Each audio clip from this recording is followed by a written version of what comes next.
Bonsoir mesdames et messieurs, donc je vous remercie d'être venus à cette conférence de Michel Kremper, donc qui va nous parler de l'autonomisme alsacien entre les deux guerres. Donc... Merci d'être venu.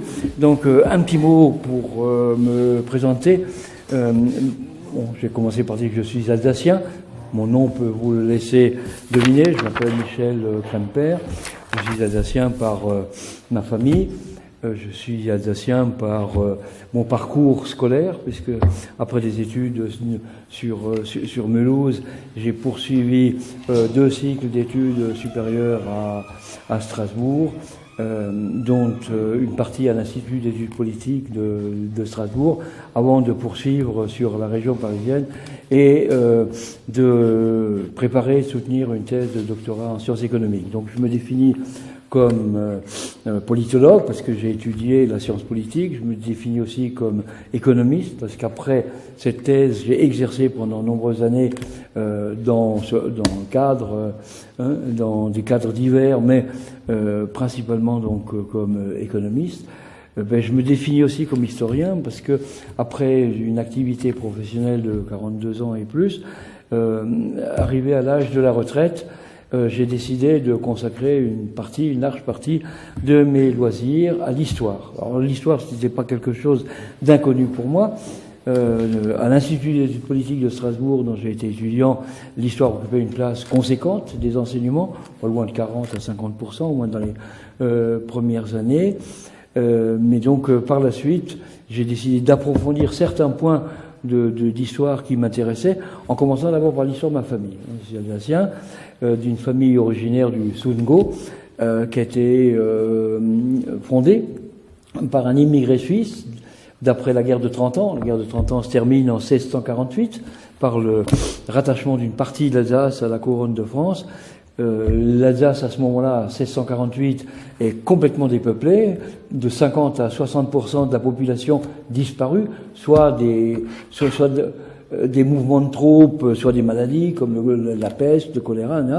Donc l'Alsace, complètement dépeuplée, est amenée à être repeuplée par des immigrés de Suisse, du Tyrol, du Pays de Bade. Donc moi je descends donc d'un Suisse installé dans la région du Sundgau, où il s'était marié avec une Alsacienne, fille d'une haute lignée alsacienne, les Nithard de Eschenswiller, dont l'un des membres a participé très activement aux révoltes paysannes de 1525, dont certains peut-être ont entendu parler, ou sous ce nom-là, révolte paysanne, ou aussi appelée révolte du Bundschuh, la révolte du soulier à lacets, la révolte des paysans contre la noblesse et une large partie du clergé pour revendiquer un sort meilleur. Donc moi, je suis donc descendant de cette famille, sans doute qui m'a donné moins le goût de l'histoire, parce que moi, je suis rentré dans l'histoire alsacienne, donc par l'histoire de cette famille, en cherchant son origine et puis en m'interrogeant sur son évolution. Bon, pendant longtemps, donc, je me suis contenté d'études personnelles, et puis arrive l'année 2014, où tout à coup, on voit revenir dans les rues des villes alsaciennes, Strasbourg, Mulhouse, Colmar, le drapeau Rot-und-Weiß. On va revenir ce drapeau qui avait disparu quasiment pendant plus de 70 ans ou 80 ans, même davantage, si on y inclut le temps de la guerre. Je vois revenir ce drapeau et je vois revenir sur la surface des revendications autonomistes en réaction donc à la décision du gouvernement de supprimer la région Alsace et donc de la fondre dans le cadre de l'ALCAL, et en même temps je vois venir une opposition à ces dispositions. Donc j'ai cherché à comprendre pourquoi tout à coup des jeunes de 20, 30, 40 ans se mettaient à revendiquer derrière le drapeau Rot-und-Weiß, sans souvent rien comprendre ou connaître, sans connaître beaucoup de leur histoire en tous les cas. Et ce qui m'a interpellé en même temps et parallèlement et contradictoirement, c'était l'attitude des autorités. C'est-à-dire qu'on a vu on voit à ce moment-là, 2013, 2014, cette contestation vivement mise en cause, et j'observe à ce moment-là, moi observateur extérieur, d'autant plus extérieur que je ne vis pas en Alsace en ce moment, je vois revenir à la surface contre ces mouvements de contestation, des accusations que je croyais complètement enterrées, oubliées.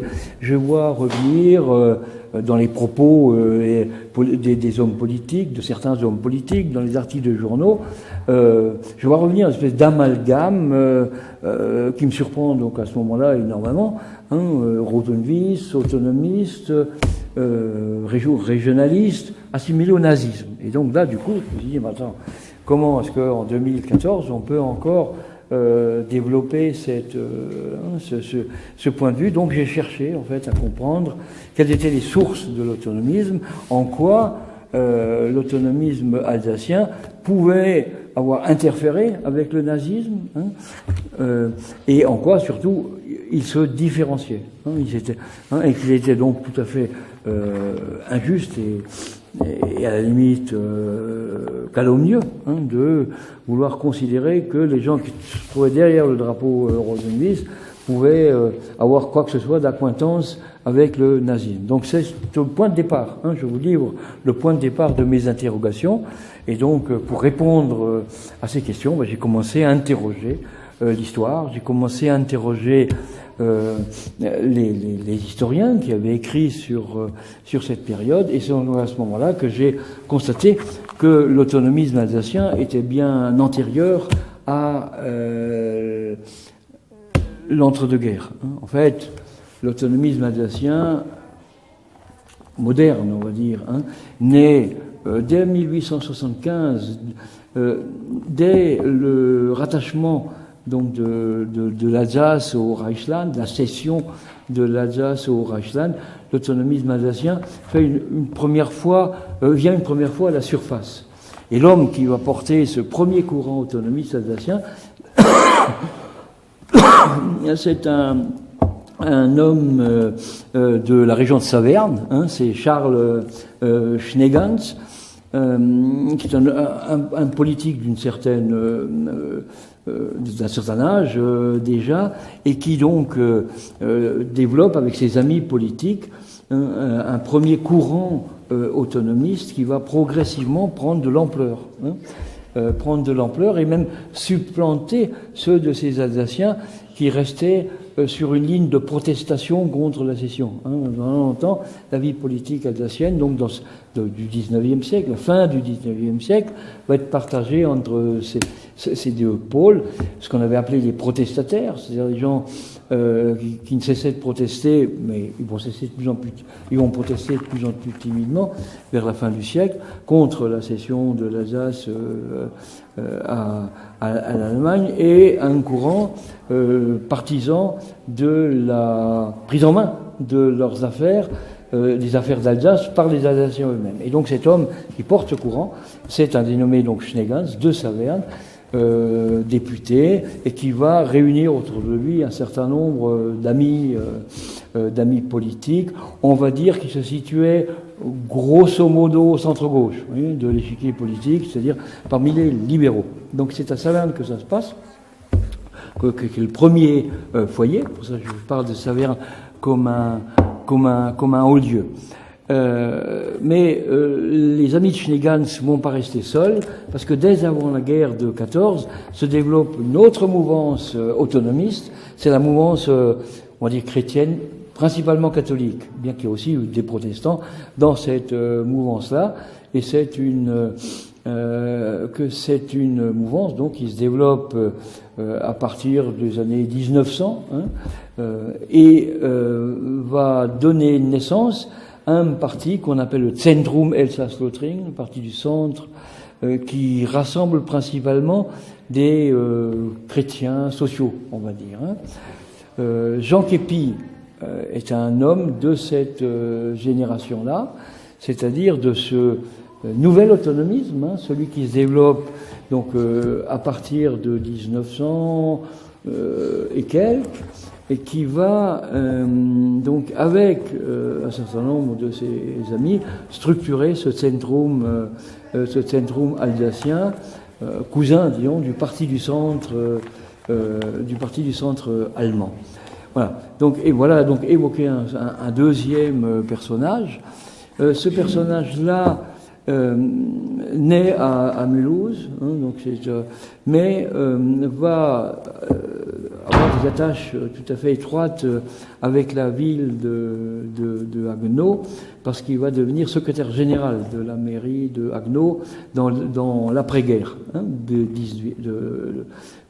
14-18. Hein, donc Jean Képy, secrétaire général de cette ville, et en même temps cofondateur d'une nouvelle version en fait du parti Zentrum, cofondateur de l'Elsässische Volkspartei, en français l'Union populaire républicaine d'Alsace, qui va prendre une importance croissante tout au long de la période qui nous intéresse. Et Jean Képy sera un des artisans, hein, de ce développement, sans jamais prendre des positions très en vue. Jean Képy est plutôt un homme d'appareil, un homme de programme, un homme de parti, on va dire, mais d'autres vont porter la voix de ce mouvement. De ce mouvement au sein donc de ce parti. Ce parti donc se constitue en 1919 sous le nom que je viens de vous dire, rassemble un nombre important de militants tout de suite à sa création. Plus de 15 000, hein, plus de 15 000 dès 1919. Là, je parle de la Volkspartei. Volkspartei qu'on appelle aussi, que les historiens appellent aussi le parti catholique, ou certains même l'appellent le parti clérical. Pourquoi ? Parce que l'axe politique de ce parti, c'est le christianisme social. Hein.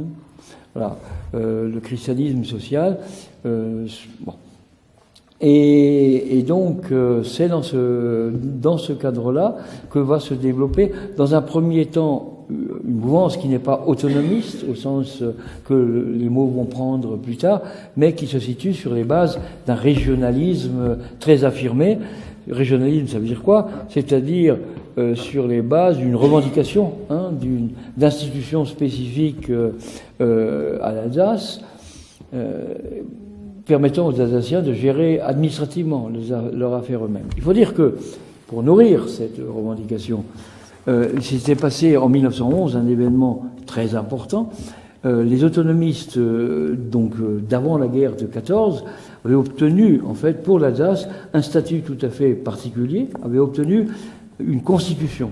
Hein. En 1911, en effet, le Reich accorde à l'Alsace une constitution, l'Alsace-Lorraine, c'est-à-dire le droit d'avoir un parlement, hein, dans les locaux, un parlement qu'on appelle le Landtag à ce moment-là, dont les locaux existent d'ailleurs toujours, hein, ils sont à Strasbourg, place de la République, ils sont occupés aujourd'hui par le Théâtre national de Strasbourg. Un parlement, un exécutif régional, des institutions régionales et un drapeau régional. Hein. Ce Rotundvis, d'ailleurs, historiquement, donc, apparaît à ce moment-là. Hein. Rotundvis, une couleur qu'on retrouvait dans nombreux drapeaux locaux, celui de Strasbourg, celui de Mulhouse, hein, mais en 1912 devient le drapeau officiel du Reichsland, du Reichsland de Elsace-Lothringen. Et donc c'est derrière ce drapeau que se manifeste effectivement pour la première fois ce mouvement autonomiste d'avant-guerre. Mais donc revenons en 19, hein, en 19 se reconstituent des partis d'avant la guerre de 14, dont le parti catholique, et qui vont se mouvoir sur le thème du développement d'une autonomie administrative, hein, pas forcément politique. Il y a bien sûr certains autonomistes alsaciens qui sont partisans d'aller plus loin que la simple autonomie administrative. C'est le cas des communistes. Le cas des communistes d'Alsace-Lorraine en 1920 revendique le droit pur et simple à l'Alsace de pouvoir se séparer de la France. C'est pas le cas des gens dont je vous parle et dont je vous parlerai ce soir. Ces gens-là aussi, on va dire, entre un régionalisme bontain et un autonomisme. Donc, pour en revenir aux personnes qui marquent cette époque, aux lieux qui marquent cette époque, Je parlais de Haguenau, de Saverne, pardon, comme étant le haut lieu de l'autonomisme d'avant 14. Haguenau va devenir un centre, un foyer très important pour plusieurs raisons. La première raison, c'est que vont y vivre et travailler des gens qui ont cette perspective, hein, comme Max. Et donc j'ai évoqué la personnalité de Képi, hein, secrétaire général de la mairie.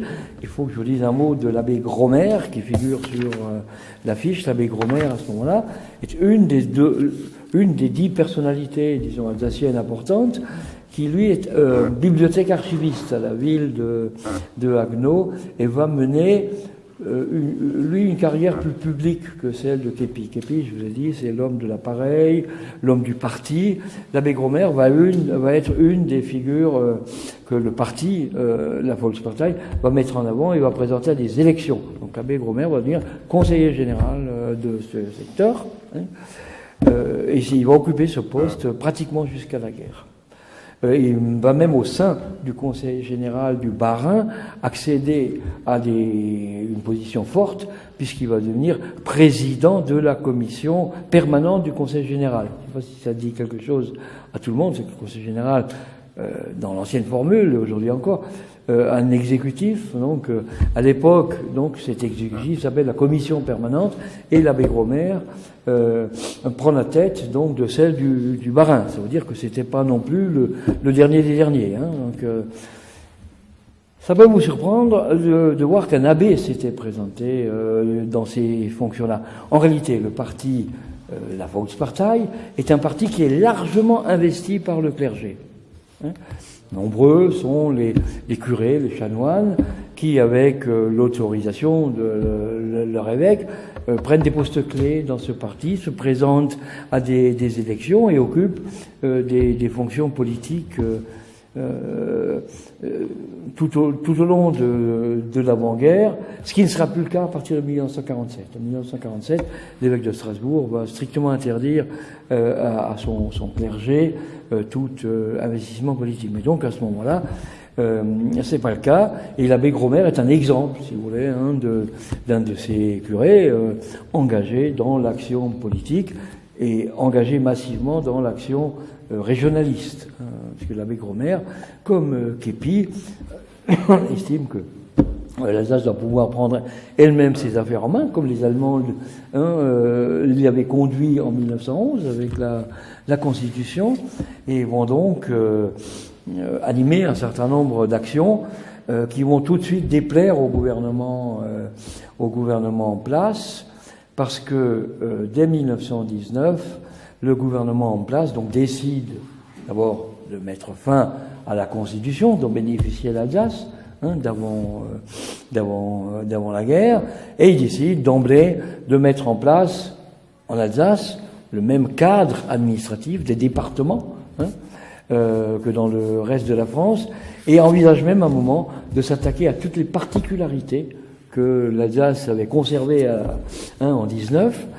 Je veux dire d'abord le Concordat, hein, qui avait passé au travers, hein, du fait du rattachement de l'Alsace à l'Allemagne. Le Concordat avait survécu, alors que dans le reste de la France, le Concordat, vous le savez, avait été supprimé dès 1905. Donc, dans les premières années donc de l'après-guerre, le Concordat est menacé, le régime scolaire aussi très particulier de l'Alsace est mis en cause, le droit local est mis en cause. Il n'y a que finalement le régime de sécurité sociale qui n'est pas vraiment attaqué. Parce que quand même les gouvernements parisiens se rendent quand même compte qu'avec ça, les Alsaciens avaient le régime social le plus avancé au monde à l'époque, hein, en termes de droit du travail, de régime horaire, et puis de droit de la sécurité sociale. La sécurité sociale, vous le savez, donc avait été introduite en Alsace par les Allemands à l'époque du chancelier Bismarck, et en 19, bon, le gouvernement français veut s'attaquer à beaucoup de particularités alsaciennes. Celle-là, il n'ose pas trop parce que ça aurait été quand même très gros. Hein, puisque, vous savez, dans le reste du pays, il faudra attendre 1945 pour que les Français bénéficient d'un régime analogue. Bon. Voilà, donc à ce moment-là sont sur la scène les hommes donc que je viens d'évoquer. Je voudrais en ajouter un qui, je ne sais pas, n'est pas sur cette petite liste, mais parce qu'ils étaient très nombreux et en même temps très brillants. Je veux parler, en même temps revenir à Saverne, de Camille Dallet. Là, je viens beaucoup d'insister sur le poids politique des chrétiens sociaux, des catholiques, donc de la Volkspartei. Ça ne veut pas dire qu'il n'y a que ce parti en Alsace. Ce parti, il existe d'autres formations politiques, et notamment le parti radical socialiste, à ce moment-là, se manifeste en Alsace en 1919, et autour de plusieurs personnalités fortes. L'une des plus fortes s'appelle Camille Dallet. Camille Dallet, de Saverne, et qui va se faire élire député de Saverne, qui lui donc il est protestant d'origine et aussi franc-maçon d'ailleurs au niveau philosophique, et se fait élire dans cette région et développe, si vous voulez, parallèlement et d'ailleurs en bonne entente avec les catholiques, un programme de son parti qu'il appelle la Fortschrittspartei, parti du progrès, avec ce parti développe parallèlement donc à la Volkspartei des catholiques un programme d'autonomie régionale, d'autonomie administrative, et Camille Dallet va avoir un certain succès politique parce que il va être élu de son secteur, de Saverne, sous cette étiquette du parti du progrès, Fortschrittspartei, va être député jusqu'à la guerre. Voilà. Ces mouvances, donc, sont multiples, sont variées, mais elles parviennent malgré tout à s'entendre. C'est-à-dire que en 1926, il y a une première manifestation d'unité de tout ce courant qui prend la forme d'un manifeste, le manifeste du Heimatbund. Donc c'est un texte politique qui est sous-signé par 102 personnalités de toute nuance, on va dire, de tout métier. On trouve des curés, bien sûr, mais parce qu'ils sont déjà nombreux dans cette mouvance, mais on trouve des médecins, on trouve un notaire, on trouve des cheminots, on trouve aussi beaucoup d'enseignants. Donc ils signent ce manifeste du Heimatbund qui exprime cette volonté commune de ces différentes mouvances de devoir donner à l'Alsace des institutions particulières. Ils ne revendiquent pas tous aussi fortement le retour au régime allemand d'avant 1919, le Landtag, mais tout au moins souhaitent voir mis en place une assemblée régionale gérant les affaires régionales, un peu comme plus tard, après la guerre, vont faire les conseils régionaux.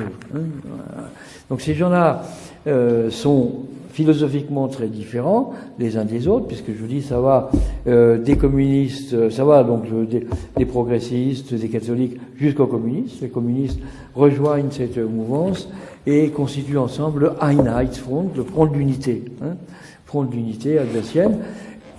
Et donc, dans le cadre de cette entente unitaire de tout ce qui, d'une manière ou d'une autre, de façon plus ou moins radicale, ou de façon plus modérée, milite pour l'Alsace aux Alsaciens, donc se réunit dans ce Einheitsfront qui a tout de suite des succès électoraux considérables. Considérables. Je vous ai parlé du Heimatbund. Le Heimatbund n'est qu'une amorce vers ce front uni des autonomistes alsaciens. Un succès considérable parce que aux alentours des années 30, ces forces politiques représentent 60% de l'électorat alsacien.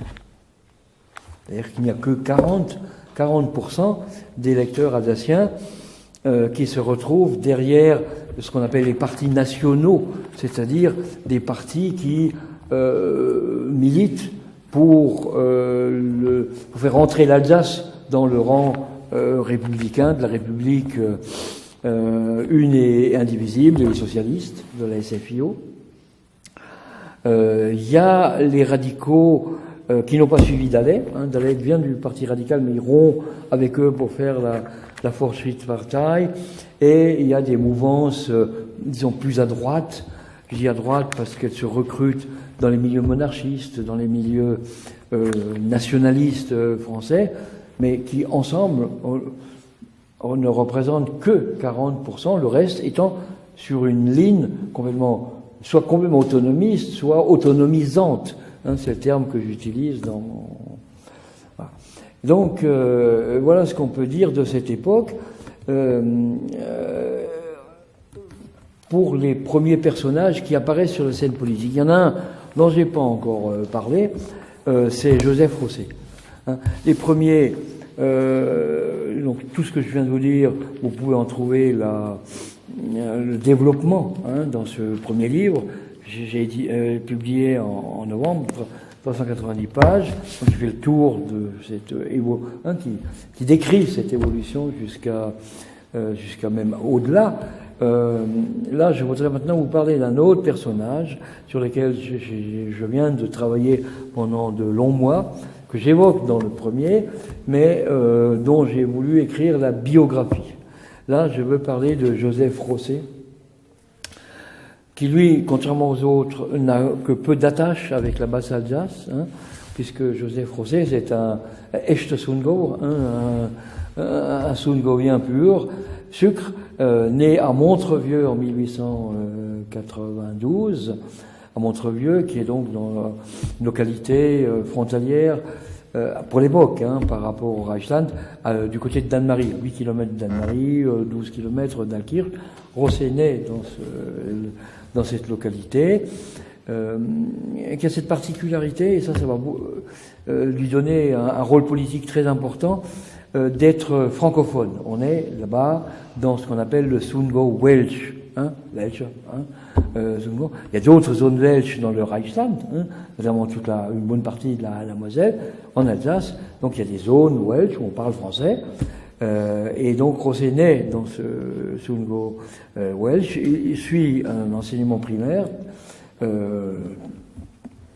plus que honorable, enfin, je veux dire, et rejoint avant la guerre de 14, rejoint l'école normale de Colmar, le Lehrerseminar, apprend le métier d'instituteur, deviendra après la guerre professeur de ce qu'on appelle l'enseignement primaire supérieur, le PS, je ne sais pas si ça dit quelque chose aux uns et aux autres, ils ont l'équivalent des collèges, si vous voulez, donc il devient professeur dans ce cadre-là. Mais il devient aussi et surtout secrétaire général du syndicat des enseignants alsaciens et président de la fédération des fonctionnaires alsaciens. Donc c'est un personnage qui, par son activité syndicale, va avoir une popularité, va prendre une popularité tout à fait importante. Pourquoi ? Parce que après avoir voulu s'attaquer à certaines particularités du système, disons, des institutions alsaciennes, le gouvernement a aussi s'attaqué aux fonctionnaires et en particulier aux enseignants. Et quand la République, la Troisième République se met en place ici, en Alsace, ces représentants supportent mal de voir que dans les écoles fonctionnent autant de professeurs ou d'instituteurs maniant mal la langue. Donc le projet, dès 1919, c'est carrément de virer 3000 instituteurs du cadre, ce qu'on appelle le cadre local, d'extraction allemande et de les remplacer par des instituteurs venus de l'intérieur. Et donc ça fait un bins, pas possible. Et donc c'est Rosset qui va prendre la tête du mouvement de résistance à cette tentative de francisation forcenée du corps enseignant alsacien et qui va gagner son bras de fer. C'est-à-dire qu'en 1923, il obtient des pouvoirs publics de l'Assemblée nationale que soit voté un régime particulier particulier pour les enseignants du cadre local. Et donc, ces enseignants du cadre local qui avaient à la fois qui avaient des avantages, mais aussi n'étaient pas toujours aussi bien traités que... Bon, il obtient le maintien des régimes du cadre local, mais ça va lui valoir une inimité sans nom de la part de tout ce que la République ici compte d'agents d'autorité. Et donc, dès 1927, les autorités républicaines lui cherchent des poux. Elles le font emprisonner pour une histoire complètement ridicule. Rosé, avec son syndicat, crée, pour vous donner un peu l'ambiance, si vous voulez, de l'époque, crée une société de participation qui collecte l'épargne des enseignants. S'il y a des enseignants ici, ils connaissent peut-être la CASDEN. Non? Oui? Non? Caisse d'aide, de solidarité de l'éducation nationale, créée après la guerre. Bon, Rosé crée quelque chose d'équivalent à ce moment-là, mais tout de suite attaqué par le préfet, parce que il est supposé avoir outrage au crédit de l'État, parce que dans une circulaire, il écrit que le placement d'argent comporte toujours un risque. Et donc, on va lui reprocher que il a fait porter atteinte au crédit d'État en disant que les banques, que placer de l'argent dans les banques était risqué. On le met en prison pour ça. On le met en prison pour ça, et il va y rester parce que le gouvernement, entre-temps, décide de s'attaquer à certaines des têtes du mouvement que j'ai évoqué tout à l'heure, certaines des têtes autonomistes. Il va les attaquer et il va les mettre en prison. En 1927, une vingtaine de responsables politiques des différentes organisations dont je vous ai parlé sont mis en prison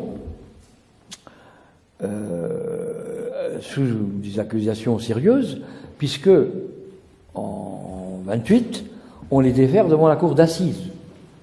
Non, pas le tribunal correctionnel du chef-lieu de canton, c'est carrément la cour d'assises, et ces dirigeants de ce parti, de ces différentes mouvances, ceux qui avaient signé le manifeste du Heimat Bund, sont traînés à Colmar devant un procès qui va donner lieu, là je remercie notre ami, il est venu avec ces documents, donner lieu à un procès qu'on va appeler le complot de procès, parce que ces gens-là se voient ensemble et collectivement accusés de complot contre la sûreté de l'État, rien que ça, accusés donc en fait d'avoir des relations secrètes avec l'Allemagne, qui n'est pas encore nazie d'ailleurs, d'avoir des relations secrètes avec l'Allemagne, de se faire financer par l'Allemagne.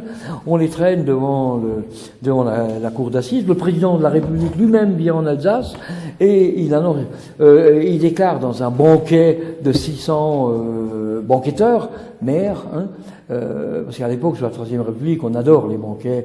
Donc lui, il arrive et donc il dit, vous allez voir ce que vous allez voir, le monde entier va être stupéfait de ce qu'il va découvrir. Ce procès se tient à Colmar au mois de mai 1928, et puis pouf, l'accusation se révèle totalement incapable de prouver quoi que ce soit qui puisse ressembler à un complot. Alors que les journaux nationalistes français avaient complètement fantasmé. On avait expliqué aux électeurs que ces gens-là étaient d'autant plus dangereux, qu'ils préparaient une armée alsacienne, tout ça parce que dans leurs manifestations, ils avaient, comme dans les manifestations encore aujourd'hui, un service d'ordre. Mais comme les tensions politiques étaient relativement vives, ce service d'ordre n'était pas armé, évidemment, mais était souvent constitué d'hommes qui venaient avec leur canne. Voilà. Donc ces services d'ordre de ces manifestations devient tout de suite dans la fantasmagorie des journaux de l'époque, une armée, et tout de suite on explique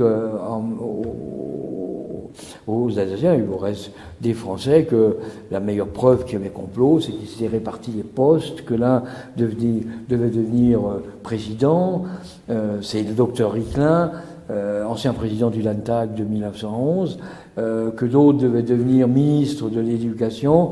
C'est le cas, on présente Rosé, parce que Rosé fait partie donc de ces accusés du complot de procès. Bon, ça va terminer par un plouf. La plupart vont être purement et simplement libérés. Quant aux autres, ils sont condamnés à 1 an de prison. Alors, ce qui est complètement ridicule, parce que de deux choses l'une, ou ils étaient coupables de complot, et à ce moment-là, la Cour se devait de les envoyer au bagne. Et à l'époque, le bagne, c'est encore Cayenne, où il n'y a pas complot, et puis ils devaient être relaxés. Là, la Cour prend une mesure mi-figue, mi-raisin. Et donc, elle condamne les uns et les autres, dont Joseph Rosset, mais aussi Ricklin, qui a été l'ancien président du Landtag en 1911, comme je le disais. Elle les condamne à 1 an de prison. Mais bon, 1 an de prison, ça suffit à les gêner dans la campagne électorale de 1928 qui s'organise à ce moment-là. Ça n'empêche pas qu'ils soient élus. Donc Ricklin comme Rosset vont être élus alors même qu'ils sont en prison. Ils vont être élus alors qu'ils sont donc en prison et ils vont y rester. Ça suffira quand même à invalider leurs élections, mais qu'à cela ne tienne, l'élection de Ricklin à Kirch, par exemple, est invalidée son remplaçant, enfin, aux élections suivantes, est élu avec 1000 voix de plus que Ricklin. Rosset est invalidé et son remplaçant, en fait, va à peu près avoir le même score. C'est-à-dire qu'à ce moment-là, les Alsaciens, je ne sais pas s'ils sont toujours pareils, mais à l'époque, plus on leur tape dessus, plus ça les énerve, et plus ils réagissent en force. Voilà. Donc c'est comme ça, en fait, que Rosset prend un poids important. Il est donc élu une première fois à Colmar. C'est pour ça que je cite Colmar dans les hauts lieux, parce qu'effectivement, autour de Colmar va se constituer un noyau autonomiste tout à fait important, dont Rosset va être l'élément central.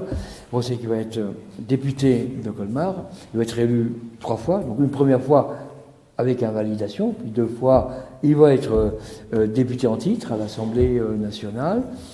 Et donc, du fait des persécutions politiques dont il fait l'objet, il va prendre un poids politique croissant. D'autant que, par ailleurs, après avoir signé le manifeste du Heimatbund dont je vous ai parlé tout à l'heure, donc Rosset fait partie de ces fonctionnaires sanctionnés. En 1927, il est viré de l'éducation nationale. Donc il est interdit d'emploi, mais ça ne le gêne qu'à moitié dans la suite de sa vie politique et familiale, puisqu'il va devenir journaliste. Il devient rédacteur d'un journal haut-rhinois, le principal journal haut-rhinois, principal journal d'ailleurs alsacien par son tirage, qui s'appelle Elsace Courrier de Colmar, le courrier d'Alsace, qui fait partie donc de ce qu'on appelle la presse cléricale, parce que le Elsace Courrier est constitué par sous l'initiative de l'abbé Eggy. Par ailleurs, directeur général de l'Alsacien, nom très important. L'Alsacien, c'est une maison d'édition qui édite à ce moment-là une dizaine de journaux catholiques et autonomistes ou autonomisants en Alsace, mais qui édite aussi de nombreux livres. Et donc, cette maison d'édition est dirigée jusqu'en 1932 par l'abbé Eggy, qui en était un peu le fondateur. Rosset va prendre sa place en 1932, donc va occuper tout à la fois donc les fonctions de député de Colmar, de rédacteur en chef de l'Elsace Courrier, et puis la responsabilité des jeunesses UPR, de notre ami bien documenté, un document nous amène ici le chant de Gesangbüchlein der Jungsvolkspartei. Donc Rosset devient aussi le président des jeunes UPR, poste qu'il va occuper jusqu'à la guerre. Voilà. Donc 1930-1932, l'apogée en fait de l'autonomisme alsacien, qui va pas disparaître comme ça du jour au lendemain, qui va continuer à se manifester en gros jusqu'à la guerre, mais qui va connaître les pires avatars en 40, puisque d'un côté, les partis dont je vous ai parlé, Volkspartei, la Volkspartei, et puis un autre qui était né entre-temps, la Landespartei, vont être supprimés au nom du régime du parti unique, parti nazi. Donc l'autonomisme politique disparaît de la scène politique, puisque pendant la guerre de 40, les nazis ne supportent aucune force politique autre que celle de leur propre parti. Les autonomistes dont je vous ai parlé ne vont pas tous disparaître, ils vont connaître en fait deux évolutions tout à fait différentes, et je vais terminer là-dessus pour laisser la place aux questions. Deux évolutions tout à fait différentes et opposées. Les uns, les moins nombreux, finissent par céder au chant des sirènes nazis, déjà sur la fin de la période 38-40, a commencé à manifester plus que de la sympathie sur ce qui se passait de l'autre côté du Rhin. En 40, ils vont même carrément se laisser instrumentaliser et accepter des postes politiques dans l'appareil nazi, comme Kreisleiter. Donc il y a 12 Kreisleiter que le parti nazi désigne pour encadrer ce qu'on appelle les arrondissements, Kreis. Je pense que tout le monde est plus ou moins germain, comprend l'allemand plus ou moins, non? Kreis. Les Kreisleiter, et donc c'est une partie donc de ces autonomistes acceptent des fonctions de Kreisleiter et donc acceptent une collaboration pure et dure. Certains même, comme Bickler, qui va être maire en titre, enfin maire nazi de Strasbourg, accède même au rang de colonel SS.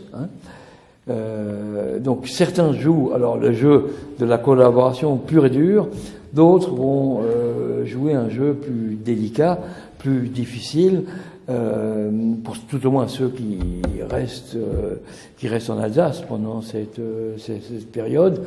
Un jeu qui s'apparente largement au double jeu, ce qui est le cas de Rosset, ce qui est aussi le cas de Kepi, dont je vous ai parlé au début de mon exposé, de personnalités qui vont d'autant plus se démarquer du nazisme qu'elles vont s'engager personnellement et rapidement dans la résistance anti-hitlérienne allemande.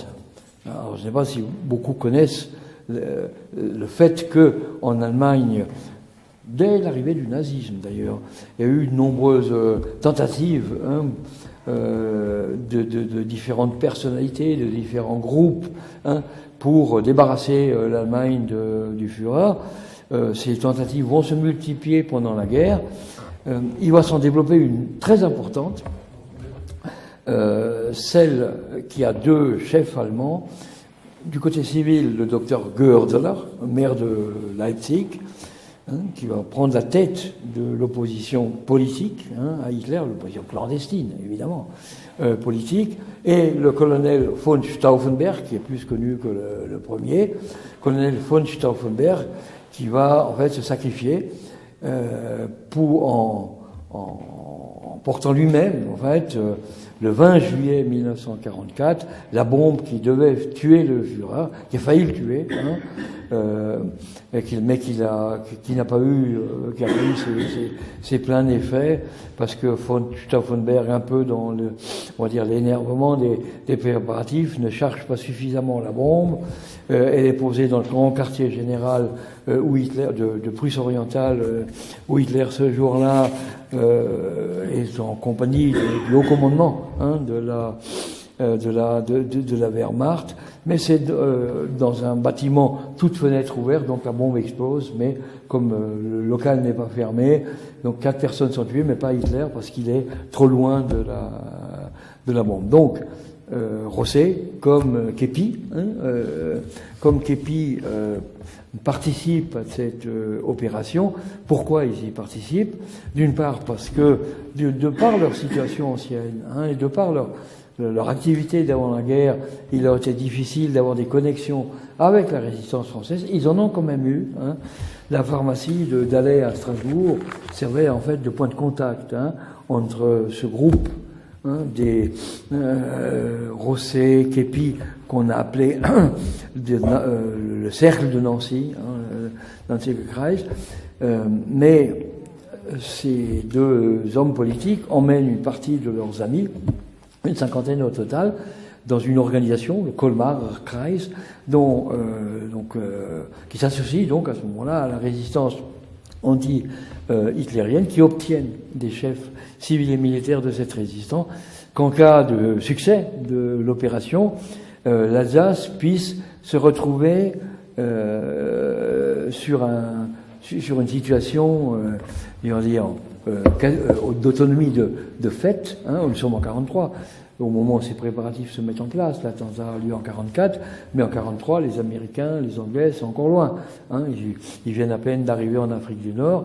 Donc du coup, c'est bien du côté de l'Allemagne que peut venir la décision concernant le statut de l'Alsace après la mort de Hitler. Donc ce cercle de Colmar, Képy et Rosset ensemble, négocie en fait avec les Allemands la reconnaissance du fait qu'après donc la disparition du Führer, la prise du pouvoir par les comploteurs, où se trouvaient des militaires de très haut rang, notamment le maréchal Beck, l'amiral Canaris, que ceux qui s'intéressent un peu à l'Allemagne connaissent au moins de nom. Enfin, Canaris est le chef du contre-espionnage, donc on voit beaucoup sa personnalité dans les films de guerre.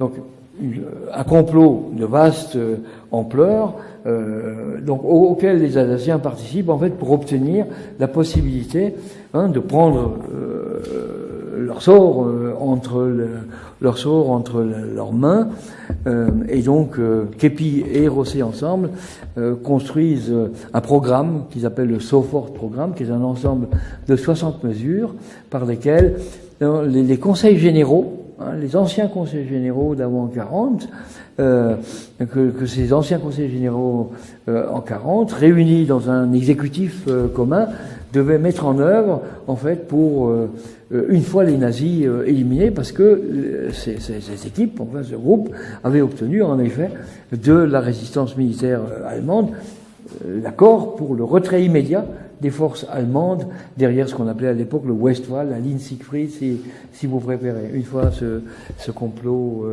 réussi. Malheureusement, ce complot échoue. La Gestapo arrête plus de 5000 personnes. Elle en exécute pratiquement la totalité. On fait exécuter la totalité dans les camps. Képy comme Rosset échappe à l'arrestation de la Gestapo de peu. Képy se cache à Strasbourg, du côté de la rue du Dôme, où il a son domicile, mais dans les caves d'une banque amie. Rosset, lui, continue son activité, mais va faire l'objet d'une tentative d'arrestation par la Gestapo le 2 décembre 1944. Alors ça peut vous surprendre, parce que vous savez peut-être que vous avez en tête que l'Alsace a été libérée 21-23 novembre 1944. C'est pas le cas de toute l'Alsace, c'est le cas d'une bonne partie de la région, mais c'est pas le cas de la poche de Colmar, dans laquelle vit Rosset. Donc le 2 décembre au soir, la Gestapo se présente chez lui. On trouve les détails dans le livre, j'ai pu photographier la maison qu'il occupe à ce moment-là.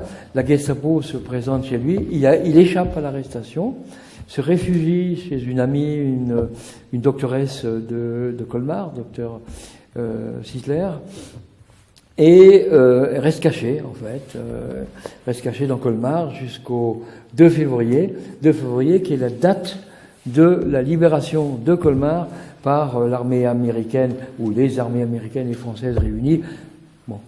Par civilité, les Américains laissent les Français rentrer les premiers dans Colmar. Donc Rosset, dès le 3 juin, se présente aux autorités françaises, après avoir donc échappé à l'arrestation de la Gestapo. Resté en semi-liberté pendant quelques semaines, placé sous la surveillance de la sûreté militaire, et pouf, catastrophe, février 45, il est placé en détention hein, d'abord en camp d'internement, et puis à partir de juin 45, il fait l'objet d'une inculpation, et donc il va rentrer en fait dans l'une des 13 prisons dans lesquelles il aura vécu, avant d'être jugé à Nancy en 47 et d'être condamné pour collaboration en 47. Pourquoi enfermé au bagne de Clairvaux, de Fontainebleau, puis de Ace, du côté de Villeneuve-sur-Lot, parce que le tribunal devant lequel il comparait en 47, d'une part, le blanchit pour toutes les accusations dont ils avaient fait l'objet d'avant 40. La question est clairement posée au tribunal. La Cour se voit interrogée sur des points très, très précis. Il est blanchi pour son activité d'avant 40, mais malheureusement pour lui, la Cour le condamne pour collaboration pendant la guerre, mais avec circonstances atténuantes.